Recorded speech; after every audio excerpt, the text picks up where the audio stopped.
Ayan, good morning, good morning. Nasa higaan na naman si Kuya Aw. Ito kagigising lang po. Ayan, pasalamatan po natin yung mga mami. Ayan mga mami, good morning.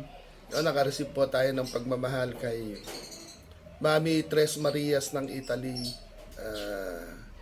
Nag-share po siya ng pambiling kahoy po natin sa bahay kubo ni Kuya Bong. Tapos po, may naka-receive din po tayo ng pambiling plywood kay Mami Erlinda Official. Ayun, hindi pala ganun magpatayo ng kubo. Medyo medyo kailangan po talaga ng budget. At ayun, ayun yung nanay ko, inutusan ko. Inutusan. Ayun. Ayun. Ayun, siguro o-order po tayo, utusan ko yung tatay ko po ngayon. Order tayo ng, ibili po natin ito ng kahoy plywood, pako, tsaka po 2 supot na semento. Bali, ang kulang na lang po pang-upa at merienda, tsaka po pamasahe, pang-gasolina.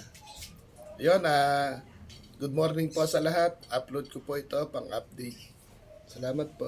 Maraming salamat sa mga mami, sa mga ate, sa mga kuya, sa mga ninong at ninang. Salamat po. God bless. Nasa higaan pa si Kuya Aw.